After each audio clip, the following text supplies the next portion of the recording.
And usually, let's be honest, we're sitting too long. I don't think anybody's probably standing too long. Yeah. You're watching the Wow podcast. I'm Jennifer Robin. This conversation is for informational purposes only and is not medical advice. Full disclosure is in the description. Today on the show, we have Michael J. Mullin. He's a certified athletic trainer with over 35 years experience in rehabilitation and performance training. He's worked with professional athletes and teams from around the world. Today, we're talking about posture, ergonomics, and how to take better care of our bodies while working. Welcome, Michael. Thank you very much. Wonderful to be here. What is the thing that people misunderstand the most about, quote, good posture? And why is movement, the key that we need to be thinking about? One of the biggest challenges, and you used two words that actually automatically denote an image in people's minds. One of them was ergonomics, and one of them's posture. We have this image in our mind of what those things mean to us. From a posture perspective, we consider posture being something that's either good or not good, or good or bad, as a lot of people call it. You're either sitting up straight or you're slouching. The reality of what posture really is, and just assume that every time I say that, I got air quotes going too, yeah. is that the image that we have in our mind about what is good posture is not necessarily reflective of the way that the body actually works. By that, I mean, posture is a snippet in time. It's an image that we create in our head about how something should look. Therefore, it suggests it's static. If you take a picture of somebody with quote unquote good posture or whatever is perceived as good posture, it's a photograph on a living organism where inside everything's moving all the time. So as we stack on stationary and static ideals on top of a dynamic, living, breathing organism, there's a mismatch right from the get-go. Posture is reflective of all of the different systems of our body, meaning all of our sensory systems are involved with how we position ourselves throughout the daytime, from upright stance to sitting to walking to sleeping to high-level performance. And all of those senses that our body is able to put into place and make sense to the rest of our brain and our body, how to navigate those, is the way that we then position ourselves for whatever the task is at hand. Yeah. It's also reflective of how we can then arrange them. I'm kind of using words that really matter a lot to me. Arrange that system versus posture and straight and all of these other images that people have, but to arrange it so that it can be dynamic, to allow the internal dynamics to take place the way that they're supposed to. Yeah. I bet a lot of people don't think about sleep when they're thinking about posture. Do you want to say just maybe a little teaser about that? About what is the great posture, or what's better or what's worse? So a couple of things I'll say to that. Number one is that it's almost always in between. So what people perceive as better, what people perceive as worse, it's almost always in between because it's about transition. It's about a body that has space for things to move, where joints are in a kind of fairly mobile, kind of what we call open pack, meaning there's room for things to move and tissues able to actually rest. I actually had a client in earlier today. It was actually kind of funny. She kind of pointed to the back of her shoulder. She goes, "Yeah, I have a sleep injury from the other night." Like a injury, but that's what happens. People wake up with stiffness and tightness and soreness and all these aches and pains as a result of probably a lot of different things that's happening in their sleep. But as a general rule, the body works well when it is in positions where it can be supported and can be restful. So 3 positions-ish are ideal.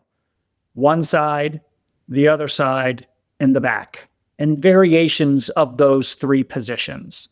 When on one side, again, as a general rule, having a thin pillow between the legs bent, 90-ish degrees, maybe a little bit less, maybe feet a little bit not stacked right on top of each other, but kind of a little bit offset. In particular, not getting too much into the fetal position where people are cranking their head down, which can really close off an airway and really create stress and strain on the head and the neck and the brainstem. So kind of getting into a position of the pillow so that it's kind of like, again, aligned, if you would, with the rest of the body, packing the pillow in the neck area to support that neck so that it all feels like the body can be dead weight. Once you get to a position where you've kind of like positioned yourself, just relax into it, take some easy breaths in and out of your nose, and just feel, do you feel heavy everywhere into the bed?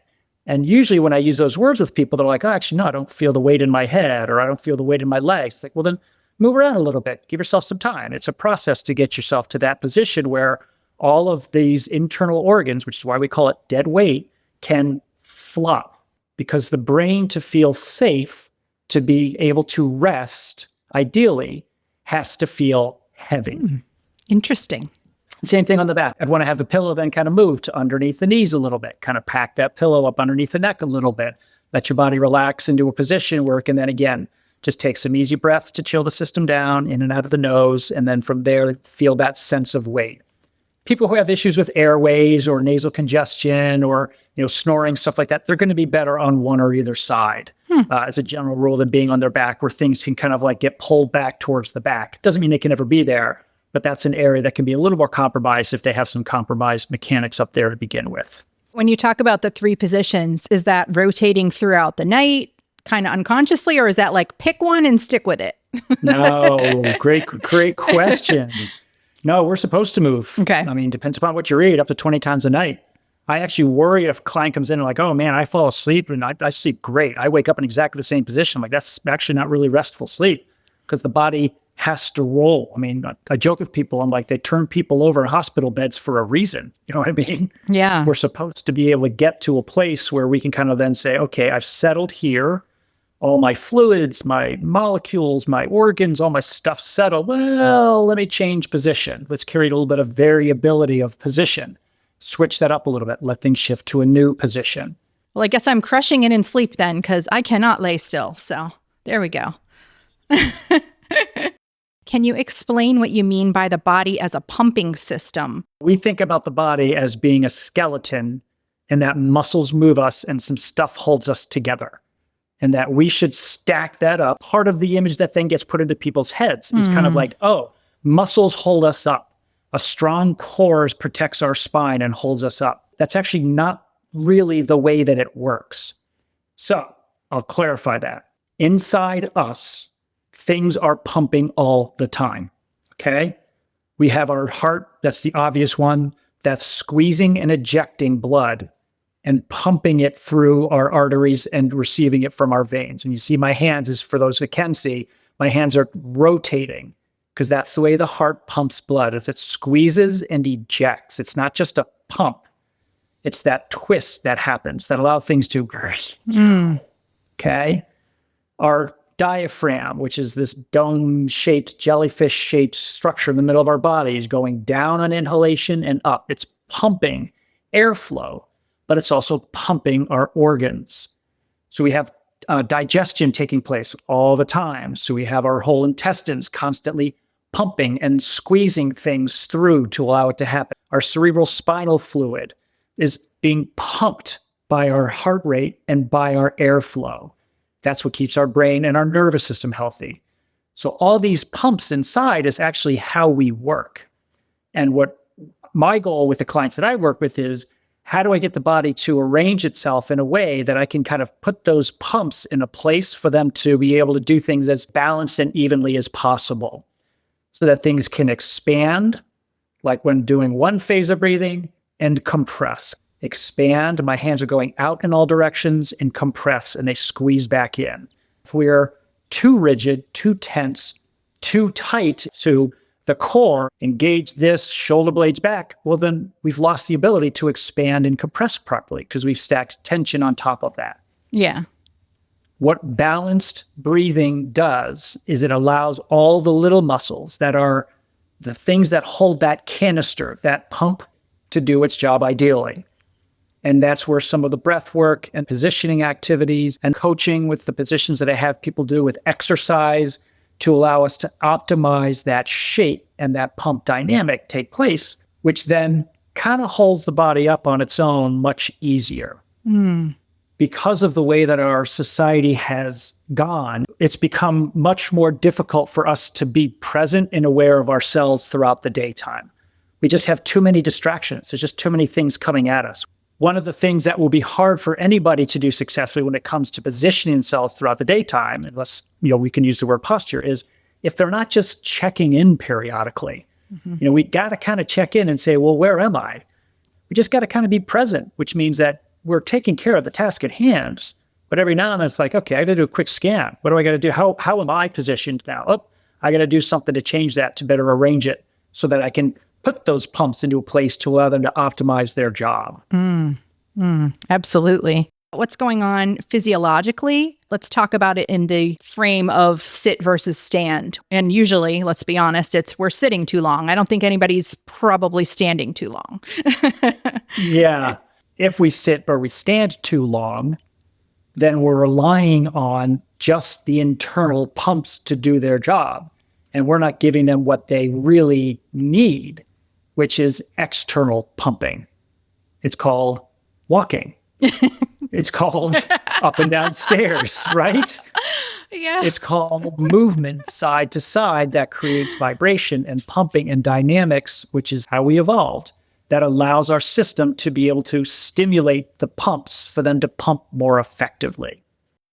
Nice. And listeners, this is making me think of our talk that we did with Dr. W, the chiropractor, what Michael just said about the movement, and getting everything moving inside. Very, very interesting. I love how all these different topics come together. Yeah. My trainer, her big word is fascia. That's the big thing she tries to get me. She puts me in weird positions, and my listeners know all about that too. I'm big on the fascia. No, and your trainer's right. I want to be clear. But I love that. And the fascia, so let's talk about fascia real quickly. So fascia is the connective tissue that stores energy, that helps us maintain control, but allows shape to change, and then helps to bring us back when it's in a good balanced position. Yeah. And that's an integral part, and it's partially stimulated by the way that we pump our pumps, because the fascia is full of fluids. It's layers upon layers of stuff, and those fluids need to be squeezed and moved around with control, if you would, to allow them to be able to do their job. So what the abdominals' role is, in particular the deeper ones, like the deepest layers and the more intermediate layers, are survival, meaning they manage the pressure inside us. So when we're inhaling, they're holding our guts in place and they're maintaining pressure, and then they're squeezing that back out. They help us cough, sneeze, defecate, push out babies. That's their job, is this pump pressure dynamic to allow things to work. Again, from a survival base, that's all our brain knows. That's all it's really working on, okay? Yeah. And so that core piece, I want it to be active. I want it to be strong and dynamic, but I want it to do its primary job better first, which is manage airflow. Control that dynamic of the ability to be able to open just enough, baby bear, you know what I mean? Not too much.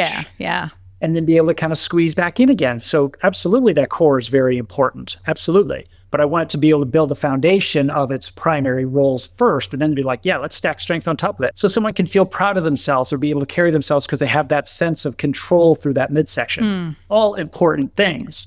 Again, foundationally, once you've laid the roots that they need to. Yeah. Fantastic. I just got in this research mode, the whole sit-stand thing. And I got this older book called Desk Bound. It's a beefy, beefy book. And I was horrified, literally horrified. I have taken so many notes in this book, and I'm like, oh my God, I need to be sitting so much less. I read about what sitting so much in bad positions, or even good positions, the weird stuff it does on the inside. And that's why this topic is on my mind, because I'm like, oh my gosh, people need to know this. This is so important. And I know we've all heard the whole sitting is the new smoking, right? So people are familiar with that phrase, but I don't think they really get what it means and how bad it is for us. What are we supposed to do? What's ideal between sitting and standing? What's the balance? How do we find that? You actually quickly brought me to a blog post that I wrote 15, 16 years ago, where I talked about that. And I talked about like the scenario of like, okay, look, here's what sitting's doing. It's like, it's literally killing you. I wasn't that abrupt about it, but I got lambasted. Like, and it's seriously, this isn't about like, oh, it was something else. So I'm pathologizing people. Holy moly. People have no choice because they have to sit. And now you're making like, it was just, oh it was my word. Really, interesting. And I share that not to kind of say, not like I was so ahead of the game, but just how difficult and how long-standing some of these concepts are. And we've established norms as to that's the way we should be. But sometimes it takes a while to come around to be like, just because that's standing operating procedure doesn't mean that that's the way it's supposed to be. Yeah, absolutely. We forced people into being able to sit for long periods of jobs so they can do their jobs. Yeah. And that's evolutionarily not helping things. And it's changing the way that people's systems actually work over the long haul. So specific to your question, the sitting dynamic that it does is that it promotes the system dampening down dramatically all the stuff that I talked about before. Now we're in a position where the influence of our seated position, the influence of the project that's in front of us, that makes us very myopic, very focused, very drawn in, pulls us inward, and then therefore affects the way that our body is able to then position itself and then be able to move. And therefore, people just then don't move at all in sitting. If they're in a position where they've got, the good, and I'm going back to my air quotes, ergonomics that are kind of the classic, your feet 90 degrees and your, back straight, your lumbar support, and here's your angle this and angle that, which is not how we work. Mm-hmm. Again, that's putting people into a position that then forces them to stay in one place, further dampening their ability to be able to do the stuff that they're supposed to do. Yeah. So in sitting, a couple things I like to have people be aware of. Number one, the shoes you wear on your feet actually do matter. I'm going to kind of go from the ground up. So if women have to dress professionally and wear heels to work, I encourage them to kick their shoes off when they have to be at their desk for a long period of time because the heels will throw off their foundation. I want people's feet flat. I want them feeling the ground under their feet, just a little bit of weight there. I like to have something inside the shoe so that they feel their arch have something to push into because ground is flat underneath us. And that gives us a little better foundation. I want to have it be that they can feel their sits bones, their butt bones underneath them, and that they're in a position in the chairs, the seat length is good enough that it's not cutting into the back of their calves or making them too far from their seat back, but they can kind of feel their sits bones right underneath them. They can be in a position where those things are kind of like arranged on top of each other. Head on the shoulders, shoulders on the chest on the hips, and your body's kind of like straight down on top of those sits bones. The chair should be such that you can kind of feel the seat back, but you're not leaning back into the seat back because when we're leaning back while doing a task in front of us, that's hard on the system. It draws heads and necks to positions where they get cranked forward. So have it feel like it's there, but that it's not holding them up. It should feel like it's something that just could kind of like they could easily kind of like move on and off of. And if they want to take a break and lean back and just kind of rest there for a minute while they read a brief or something, that's totally fine. But the more they can be in that more arranged position will be helpful. I tell people, do a back breath check. Just feel your back kind of open when you inhale. That means you're in a position where your back can expand and it's not being pushed forward too much. Yeah, good point. Every now and then, just feel your thighs slide forward and back of each other. Just a little shift. I say be shifty. Just that little bit of shifting forward and back. It's just kind of moving your pelvis and moving your bottom part of your body a little bit like you've taken your body for a walk while you're sitting at your desk. Push away from your desk and look down the hallway, out the window, something like that, where now you've gotten out of this real kind of closed in sense and just kind of open up your world and open up your system so that your senses are more drawn outward. So that decreases all that intensity of things being kind of pulled in that much more. Take a few cleansing breaths in and out of your nose when you do that. So we're talking about more than the eyes when you're saying take your eyes off and look far away, look at something. Many people think when they hear that recommendation that you're supposed to look up from your computer, that it's to protect your eyesight. So it sounds like it's so much more than that. Does that matter for your eyesight? Is it hard on the visual system with all the pixelation? Of course it is, absolutely. But it stresses the autonomic nervous system, the thing that's supposed to self-regulate us when we're focused like this on something that's unnatural. Yeah. If I'm focused on preparing dinner and managing food with my hands, and I'm sensing it and smelling it and seeing it, and it's three-dimensional, that's a system that's focused on a very important task. If I'm focusing on a one-dimensional surface that's synthetic. You know where I'm going with all that, right? I do. It's hard on the nervous system and the brain and the body. So just changing those senses can help a whole bunch. Yes. Did you hear that, listeners? I'm fortunate that I get to work. I'm basically at my backyard at a giant window. So I naturally am looking because I've got squirrels and fox and chickens and all kinds of things in the backyard that take my attention. But I have had jobs, you know, when I was younger where you're sitting at that computer, like you said, you really can't move. You're in that spot that's ergonomic as much as possible, and you're just kind of stuck there. Now, Zoom has changed things as well, too. I mean, there's that Zoom fatigue and all of that. I don't like to look at the little green dot, but I'm looking at the little green dot on my computer because I'm looking at you that way. Because otherwise, we get drawn to ourselves. It's the ego in all of us. And so I tell people, just don't let that draw you in too much, because then you're going to be fixing your hair. What's my background like? And I got to fix it. I mean, we just get very distracted, and it's a stressor on the system. It's like looking at yourself in the mirror too long. So, you know, if you do have to do a lot of Zoom meetings and stuff like that, I tell people, look at the camera, because then you're looking at them and they can see that and sense that. And it's taking that attention off of you that much more as well, too. So in your opinion, how are you advising people as far as how long? Because I had read like 20 minutes and then you should get up. Do you have a timeline that you recommend? Or is it like, just don't sit at all? Yeah. 30 to 45 minutes. So I try to give it a range, because 20 minutes is hard. Yes. In particular, people who have to work at a desk.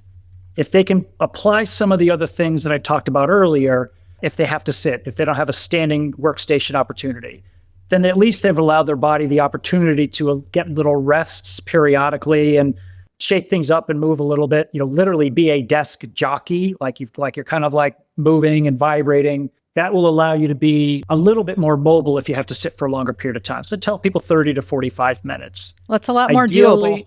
Yeah. Ideally, you know, just look at a time, get a rough time, and look at it on your computer.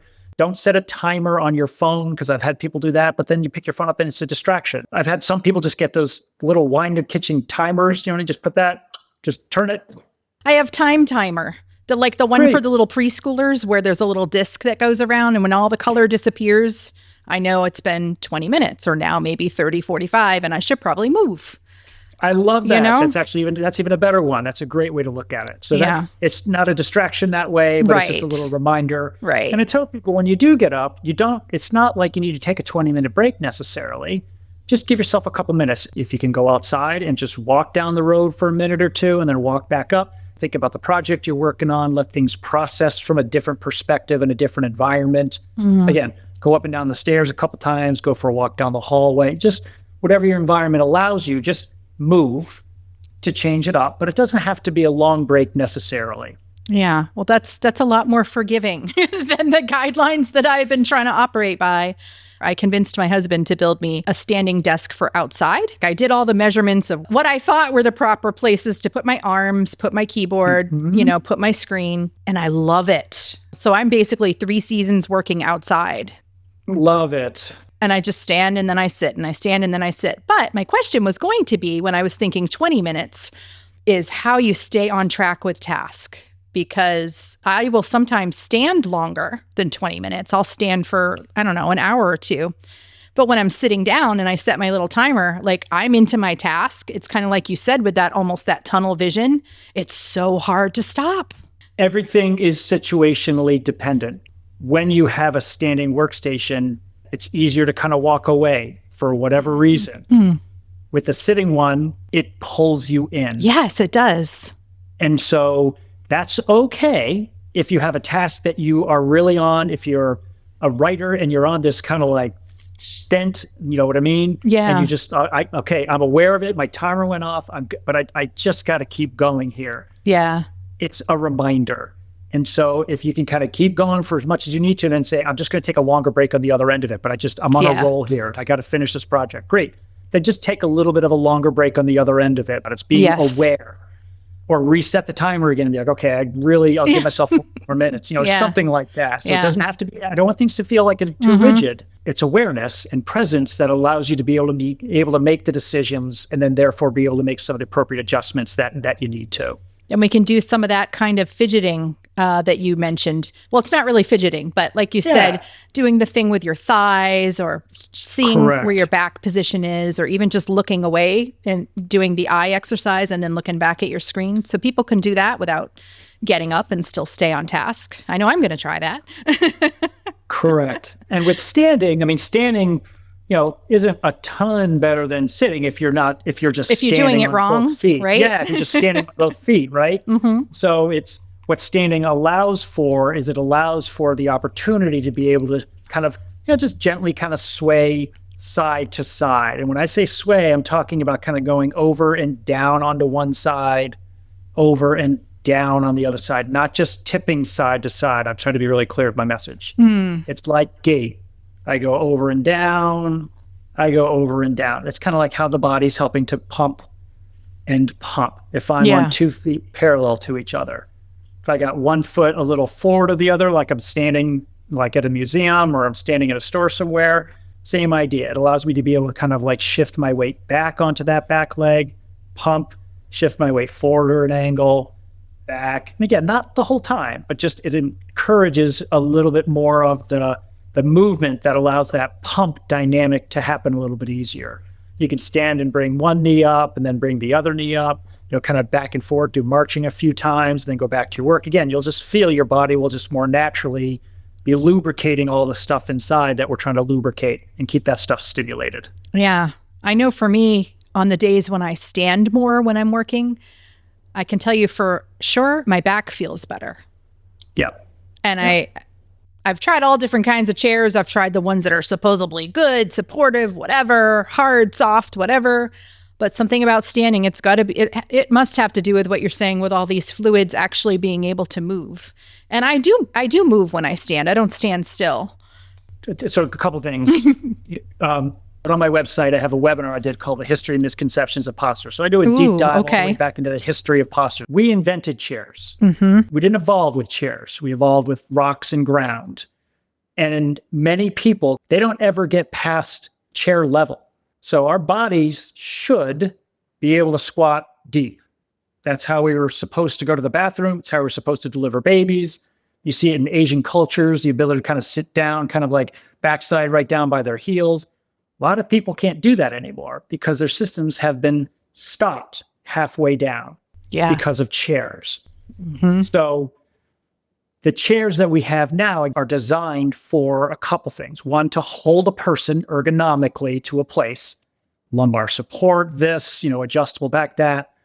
2, be mobile, the wheels, right? So I can spin around, so I can do this, so I can get here, so I don't even have to get up, okay? And number 3, for leisure. So it's about comfort. Yeah. We love comfort, and I'm not anti-comfort, but we love comfort so much we want everything to be convenient and comfortable as much as possible. So couches and chairs and things we support are really cushioned and are really, recline focused, but people think they're supposed to sit in them. Most couches really are about reclining. And it's fine to recline. That's not how you're supposed to sit. But if you are going to be in a reclined position for a long period of time, what's going to happen? Just like we talked about with sitting, you'll get stuck there, okay? So I encourage people that I'm working with who are dealing with back issues or dealing with other stuff. I'm like, I just want to have you take one of your dining room chairs or your more vertical kitchen chairs and just put it in your family room and just sit on that. If you're going to watch TV for a couple hours every night, which I discourage, different topic for a different day. Yep. But if you're going to do that, right? Just get one of those chairs and just be on that for half an hour, 45 minutes periodically, because that leisure position is not helping you. It's not allowing your system to feel and appreciate gravity and load, because we're not supposed to sit in that position that much. What about those of us that sit on the floor? I'll do it often, actually, when I'm sitting at my computer. I have like a wide bench, but my feet aren't on the floor. I'm sitting what they call now crisscross style. One of the pieces of homework I give clients to work on is I want to have you get on and off the floor 5 times a day. So there are a lot of people that can't even get on the floor or off the floor safely and comfortably. Yes. So that's fall prevention. Some of the reasons people worry about falling is not just because of the fall. It's like they're afraid they can't get back up. So people should be getting on the floor, because from the floor, we can then, again, sense, load, and ground differently. Now we actually have that much more contacts that we have with the ground. Should they move around a little bit and be in different positions on the ground? Absolutely. Yeah. The system loves variability. It loves that kind of change. Brain doesn't love all change. Change is what is good for it when it's able to modify those positions periodically, because it's like, oh, now I've got a different sensation. Oh, now I've got a different load and sensation over here. And it allows you to be able to explore different contacts that allows that grounding sense to be more powerfully influenced into your brain and your nervous system, which is another important element about things. So, that crisscross position, long sitting is good for people, meaning their legs just kind of out straight and being able to, can you get their body to just arrange and stack itself on top of the hips in that position? Even sitting on like a low step or cushioned pads for people to kneel on or to sit their buns on, stuff like that from Japanese culture are great for people who are on the ground for meditation purposes or even just for some other reading or something like that. So yes, the ground is so important for people. I've been trying to do more of it just as an alternate from the sit stand, just to have another way to move. But you're right. A lot of people can't get down to the ground and get back up. God, I'm pretty sure I can't sit in the 90-degree position you just mentioned. I'm like, that would be torture. That's like something they make me do at the gym. I don't think I could do that just to do it. Wow. And I know I'm not alone. No, you're not alone. It's an element of getting that to be able to sense contact and load from just this canister. Yeah. Our legs can send disruptive signaling to our brain about how we work. And so when we kind of like take the legs out of the equation and say, okay, what do I feel through my base, my pelvis, my butt bones? That's where that sense is really most powerful to our nervous system and to our brain. Yeah. So while we're mentioning the brain, why does our brain try to be efficient and actually move less? And how does that tendency affect the way we position ourselves as we're working during the day? There's a number of words that describe what the brain is trying to do regularly. Efficiency, ease, comfort, safety, familiar. It's all those things that the brain is trying to do all the time. Multitask, I'm quoting that, you know what I mean? Yeah. Like all these things that the brain's trying to manage, but it wants the most comfortable shoes on our feet, the most comfortable chair that we sit in. It wants the drive-through. You know what I mean? Like it wants the escalator. Like it wants to make things easy. It wants to flop onto a chair and then kind of like haul ourselves up versus lowering and lifting. It's taking shortcuts wherever possible. And that, over the course of time, creates layers and layers of whatever we want to call it. Yeah. Compensations, weaknesses, imbalances, strategies that the brain now has to kind of like put into place to override what's happened as a result of some of these things that it's done. So, in an effort to get the brain to have novelty, uniqueness, something to give it a new memory, to give it a new stimulus, to give it something that's kind of like unique to it, it needs to be challenged a little bit. Otherwise, it's just going to kind of go back to the same pattern that feels most safe and comfortable to it. What are some more of those quick tests that we can do to kind of check in with our posture? Pretty much every client that I see has an imbalance in their breathing. The brain prioritizes breathing, obviously. And so it's going to arrange the body into positions where breathing is easiest. The way that they lean, the way that they turn, the way that they move a hip or a pelvis or a rib cage, and so on and so on. The way they move a head, the way they breathe through their mouth, because, you know what I mean? Like all those things make breathing easier. But over the course of time, that allows structures to then, as I talked about with connective tissue and all, to shift and change their resting position. And now they kind of hold you hostage there. Yeah. And now the body's like, well, this is the only way I can move air comfortably. So then it begins to then limit your ability to be able to move easily and comfortably. So having people recognize that we should all be revisiting the way that we move our air periodically during our daytime is a really valuable lesson to take home. One, we're supposed to breathe in and out of our nose as much and as often as we possibly can, day and night, even during activity, to the best of our ability until we can't anymore. Two, fuller breaths than our brain and our body are used to. Because again, some people are a little more heightened with their breathing. Some people a little bit more hold their breaths. There's different strategies people have put into place. The breathing fast, that totally messes up our nervous system. Correct. Because then our body thinks we're in danger and all kinds of bad stuff starts happening. Correct. And, if I have a new client coming in to see me and I hear them talking and this is how they have to talk to me and this is that's their history taking, then, that's a behavior thing. And that's something that their body has put into place. Yeah. So that longer dynamic of being able to move air in and as well being able to move air out, the longer exhale that most people are used to, not forceful, just longer than they're used to. Yeah. And pausing for a couple seconds after end exhalation, taking a nice smooth, fuller inhale, maybe even kind of slowing down and giving it time to fill. Pause for a second or two. So I call it kind of like a 5 or 6 breath reset. Just kind of just doing that 5 or 6 times in that stacked, arranged, feet on the ground, feeling butt bones, kind of grounded, stable position is a good way that they can help to reset the breathing apparatus, which then can be more helpful when they kind of go back to whatever that task is. Is there anything that you wanted to mention today that we haven't talked about yet? Walking is a powerful way to allow the system to use all of our senses and explore our environment and get the body to learn to be able to properly pump. When going for a walk, 1, in and out of the nose, okay? Again, as much and as often as possible, even if going uphill and working a little harder, just do it as long as you can. And then when you have to kind of like open your mouth to assist the nose, and go ahead and do that. 2, arm swing. So one of the main things that I cue people on is people don't swing their arms forward. So our arms are supposed to alternate the opposite limb when we move forward.